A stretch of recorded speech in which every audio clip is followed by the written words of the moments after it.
अंदाज नया, माध्यम नया, पॉलिटिक्स वाला, आओ राजनीति करें। लोकसभा में 10 साल बाद नेता प्रतिपक्ष का पद है। राहुल गांधी को इसके लिए कांग्रेस ने अधिकृत कर दिया है और राहुल गांधी ने कुछ दिनों का समय मांगा है। क्या नेता प्रतिपक्ष का पद इतना महत्वपूर्ण है?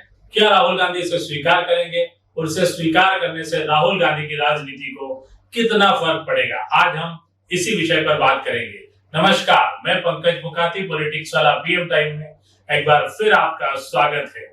राहुल गांधी को नेता प्रतिपक्ष बनना है, इस पर कांग्रेस ने मोहर लगा दी है, लेकिन उन्होंने भी टाइम मांगा है। नेता प्रतिपक्ष का क्या फायदा है? नेता प्रतिपक्ष बनने से राहुल गांधी को कैबिनेट मंत्री जितना दर्जा, सुविधाएं, वेतन मिलना शुरू हो जाएगा। उन्हें बाकी सुविधाएं जो मिलेगी इसके अलावा वो बेहद काम की हो सकती है। क्या आप जानते हैं नेता प्रतिपक्ष किन किन कमेटियों में शामिल होता है?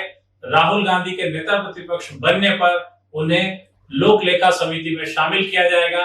लोक लेखा समिति यानी वो समिति जो पार्टी के यानी कि सरकार के सारे कामकाज का हिसाब किताब मांग सकती है, उसके फाइनेंशियल्स देख सकती है, ऑडिट को देख सकती है और इस पर काम करती है। ये एक बड़ा महत्वपूर्ण जिम्मा होगा राहुल गांधी के पास।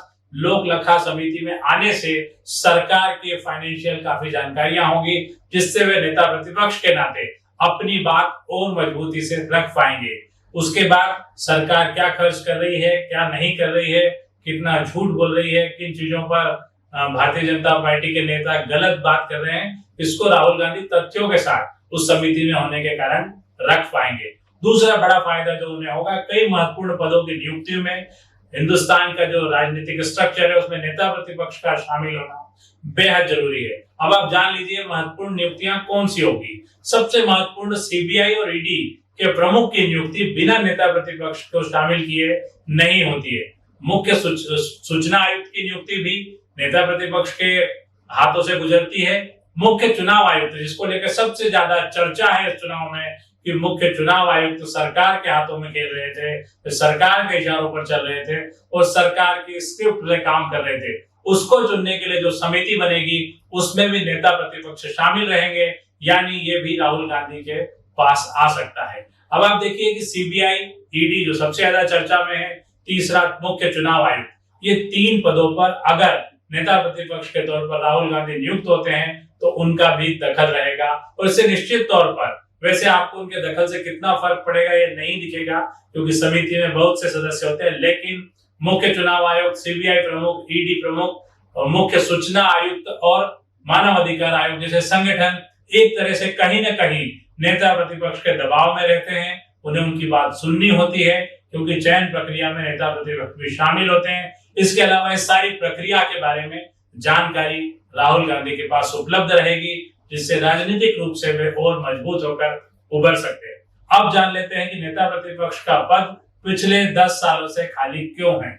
यदि हम लोकसभा की वेबसाइट को आज भी देखते हैं तो वहां पर आखिरी नाम नेता प्रतिपक्ष के तौर पर सुषमा स्वराज का आता है। ये 2009 से 2014 का कार्यकाल है, जिसमें मनमोहन सिंह प्रधानमंत्री थे, कांग्रेस की सरकार थी और विपक्ष की तरफ से सुषमा स्वराज नेता प्रतिपक्ष थी। तो पिछले 10 साल से कोई नेता प्रतिपक्ष क्यों नहीं है? इसका सीधा सीधा कारण यह है कि नेता प्रतिपक्ष के लिए 10% विपक्ष में जिस पार्टी के होंगे 10% सांसद, वही नेता प्रतिपक्ष बन सकता है। और 2014 और 2019 के दो चुनावों से कांग्रेस इस आंकड़े को नहीं छू सकी है, इसलिए कोई भी नेता प्रतिपक्ष नहीं था। हालांकि विपक्ष ने सब मिलकर अधीर रंजन चौधरी को इसके लिए नियुक्त किया था, लेकिन ऑफिशियली वे मतलब भारतीय जनता पार्टी ने उन्हें किसी भी रूप में नेता प्रतिपक्ष के तौर पर कहीं नहीं लिखा है। और आप भी वेबसाइट भी देखेंगे तो अधीर रंजन चौधरी को ढूंढेंगे तो वहां पर उनकी लोकसभा सीट का नाम आएगा, लेकिन नेता प्रतिपक्ष उनके साथ लिखा हुआ नहीं मिलेगा। क्या वाकई 10% का कोई नियम है? वैसे 10% का कोई नियम नहीं है। ये कैसे आया फिर? ऐसे अगर 1977 का अपोजिशन लीडर एक्ट देखें तो उसमें 10% का कहीं कोई जिक्र नहीं है, लेकिन 1952 के चुनाव में कांग्रेस सबसे बड़ी पार्टी थी और विपक्ष को बहुत कम सीटें मिली थी।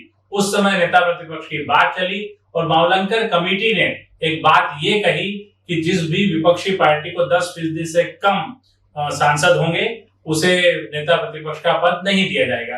ये एक व्यवस्था थी, ये ना कहीं गजट में है ना कहीं रिटर्न में है। ये व्यवस्था सिर्फ इसलिए थी ताकि भविष्य में कोई भी पार्टियां, मतलब एक से अधिक पार्टियां नेता प्रतिपक्ष का दावा न कर सके, इसके लिए तय 10% का स्ट्रक्चर खड़ा किया गया। लेकिन ये किसी भी नोटिफिकेशन में, किसी गजट नोटिफिकेशन या कहीं लिखित में नहीं है। ये केवल एक मौखिक व्यवस्था थी और इसको बाकी सारे लोग मानते रहे।